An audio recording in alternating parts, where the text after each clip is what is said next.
بسم اللہ الرحمن الرحیم۔ اللہ اور اس کے پیارے رسول محمد صلی اللہ علیہ وسلم کے بعد انسان کا سب سے بڑا محسن و مربی استاذ ہے۔ استاذ کا احسان والدین سے بھی زیادہ ہے، اس لیے کہ حیات دو طرح کی ہوتی ہے، ایک ظاہری اور دنیاوی حیات، اور دوسری باطنی اور اخروی حیات۔ والدین انسان کے ظاہری حیات کے لیے سبب ہیں، لیکن استاذ کی ذات ہی ہے جو انسان کی باطنی حیات کا ذریعہ اور سبب ہے، جس پر آخرت کی دائمی حیات کا دار و مدار ہے۔ یہی وجہ ہے کہ شریعت مطہرہ نے استاذ کا مرتبہ بہت بلند فرمایا ہے۔ سرکار دو جہاں محمد صلی اللہ علیہ وسلم کا ارشاد ہے، انما بعثت معلما، میں معلم بنا کر بھیجا گیا ہوں۔ اس کے تناظر میں ہر استاذ اپنے شاگردوں پر اس بات کی اظہار کر دے کہ ہر مسئلہ اور ہر بات نہ میں جانتا ہوں اور نہ ہی اس کا دعویٰ ہے۔ استاذ کو چاہیے درسگاہ میں جانے سے پہلے نظافت حاصل کرے، خوشبو لگائے، اچھا پروقار لباس زیب تن کرے۔ حضرت امام مالک علیہ الرحمہ کے درس حدیث کے آداب میں لکھا ہے کہ وہ پہلے غسل فرماتے، خوشبو لگاتے، نیا لباس زیب تن فرماتے، نشست پر بیٹھتے، پھر درس شروع کرنے سے پہلے اللہ تعالی سے خیر کے طلبگار ہوتے، علم کی اشاعت، احکام دین کی تبلیغ، اسلام اور مسلمانوں کی خیر کی نیت کرتے۔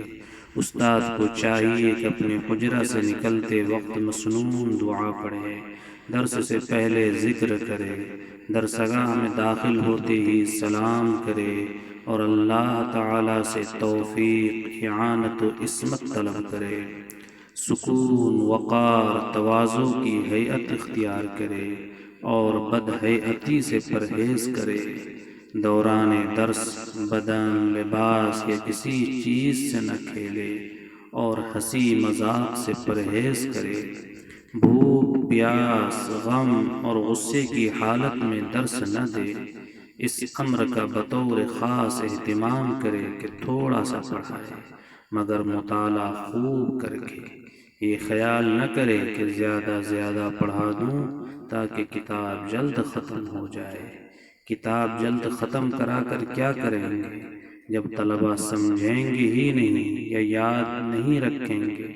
اور یہ بھی خیال نہ کرے کہ دوسری کتاب میں سمجھ لیں گے یا سمجھا دیں گے، کیونکہ شاید دوسری کتاب پڑھنے پڑھانے کا موقع نہ ملے۔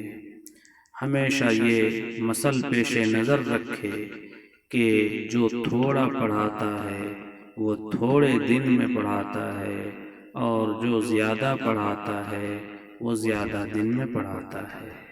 وجہ ظاہر ہے کہ جو زیادہ پڑھائے گا وہ مطالعہ ٹھیک طور پر نہیں کرے گا، نہ گزشتہ سبق کی نگرانی کر سکے گا، نہ اچھی طرح سمجھے گا۔ اس لیے استاد کو چاہیے کہ گزشتہ سبق کا ان سے سوال کر لیا کرے یہاں تک کہ پختہ ہو جائے۔ ابتدا میں سبق کی مقدار کم رکھے۔